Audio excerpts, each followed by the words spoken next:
Marion Suge Knight Jr. was born on April 19, 1965 in Compton, California.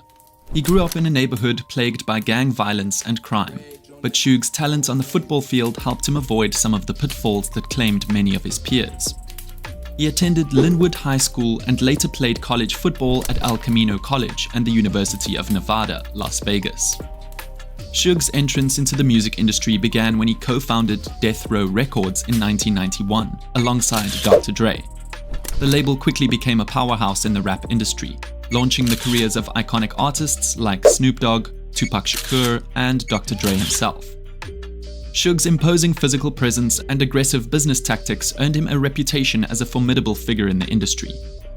Despite its success, Death Row Records was marred by controversy. Suge Knight's management style was often described as ruthless, and he was known for using intimidation and violence to get his way. This approach eventually led to numerous legal battles for both Suge and the label. One of the most significant events in the downfall of Death Row Records was the murder of Tupac Shakur in 1996. Tupac was shot in a drive-by shooting in Las Vegas and died 6 days later. Suge, who was in the car with Tupac at the time of the shooting, was initially suspected of being involved, but no charges were ever filed against him. However, the incident cast a long shadow over Suge's career and the future of Death Row Records. In 1997, Death Row's fortunes continued to decline when Dr. Dre left the label due to conflicts with Suge. The departure of its biggest producer and the ongoing legal issues led to the label's bankruptcy in 2006. Suge Knight's empire was crumbling, and his legal problems were just beginning. Suge Knight's most notorious legal battle began in January 2015. On January 29, 2015, Knight was involved in a hit-and-run incident in Compton, California. The altercation occurred on the set of the film Straight Outta Compton, a biopic about the rap group NWA. According to reports, Suge had an argument with Clay Bone Sloan, a consultant for the film. The argument escalated, and Suge used his truck to run over Sloan and another man, Terry Carter. Carter died from his injuries, and Sloan was seriously injured. Suge fled the scene but later turned himself into the authorities. He was charged with murder, attempted murder, and hit and run. The incident was captured on surveillance video, which showed Suge's truck running over the men. This video became a key piece of evidence in the case. The legal battle that ensued was lengthy and complicated. Suge's defense team argued that he acted in self-defense, claiming that Sloan had a gun and that Suge feared for his life. However, the prosecution contended that Suge's actions were deliberate and that he intended to harm Sloan and Carter. In September 2018, after nearly 4 years of legal wrangling, Suge Knight struck a plea deal with prosecutors. He pleaded no contest to voluntary manslaughter and agreed to a 28-year prison sentence.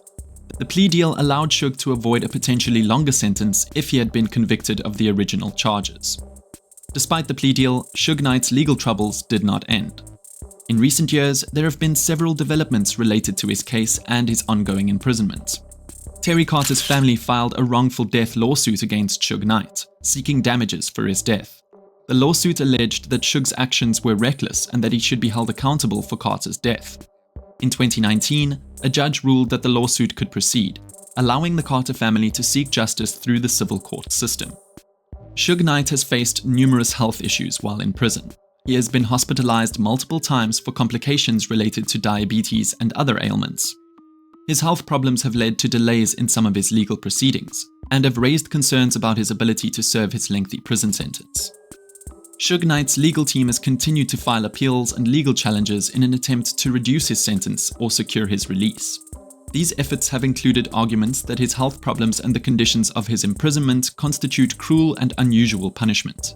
However, these appeals have been so far unsuccessful, and Suge remains incarcerated. Suge Knight's imprisonment has had a lasting impact on the music industry, particularly in the world of hip-hop. His fall from grace serves as a cautionary tale about the dangers of mixing violence and business. Many of the artists who once worked with Death Row Records have spoken out about their experiences with Suge and the impact he had on their careers. The story of Suge Knight's rise and fall has been the subject of numerous documentaries and media coverage. These portrayals have explored his influence on the music industry, his legal troubles, and the controversies surrounding his career. In 2020, the documentary American Dream / American Nightmare directed by Antoine Fuqua, provided an in-depth look at Suge's life and the events that led to his downfall. Despite his incarceration, Suge Knight's influence on the hip-hop industry persists. Some artists and industry insiders still view him as a pivotal figure in the genre's history. His story is often cited in discussions about the intersection of music, business, and crime, highlighting the complexities of the industry. In the latest court news, there have been several notable developments. In January 2023, Suge Knight was denied a request for a compassionate release. His legal team argued that his health issues warranted an early release from prison. However, the judge ruled that Suge still posed a risk to public safety and denied the request. In March 2023, the wrongful death lawsuit filed by Terry Carter's family moved forward. The court allowed new evidence to be presented, including additional eyewitness testimonies and expert analyses of the surveillance footage. This evidence could potentially impact the outcome of the civil case. In June 2023, Suge Knight's legal team filed another appeal, challenging the conditions of his imprisonment. They argued that the prison's failure to provide adequate medical care violated Suge's constitutional rights. The appeal is currently under review, and a decision is expected later this year. In July 2023, a documentary titled Suge Knight, The Man Behind Death Row was released, shedding new light on Suge's life and career. The documentary included interviews with former death row artists, industry insiders, and legal experts, providing a comprehensive look at Suge's impact on the music industry and his ongoing legal battles. In August 2023, reports emerged that Suge Knight is working on a tell-all memoir from prison. The book, tentatively titled Nightfall: The Rise and Fall of Suge Knight, is expected to cover his entire life story, including his time at Death Row Records and his experiences in the legal system. The memoir is anticipated to be released in late 2024. The story of Suge Knight's crime trial and the latest court news is a tale of rise and fall, success and tragedy. From his early days as a football player to his reign as a music mogul, Suge's life has been marked by controversy and legal battles. The 2015 hit-and-run incident was the culmination of years of legal troubles, leading to his lengthy prison sentence. As Suge Knight serves his sentence, his legacy continues to be debated. Some view him as a ruthless figure who used violence to achieve his goals, while others see him as a visionary who helped shape the hip-hop industry. Regardless of one's perspective, Suge Knight's story serves as a stark reminder of the consequences of a life intertwined with crime and controversy. Recent developments in his legal battles, including appeals and civil lawsuits, highlight the ongoing complexity of his case.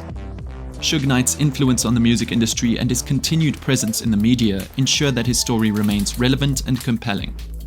As new information and perspectives emerge, the saga of Suge Knight's life and crimes will continue to captivate and intrigue audiences worldwide. Don't miss a beat. Subscribe to On The Beat for the latest music news, exclusive interviews, and in-depth reviews. Hit the bell for updates.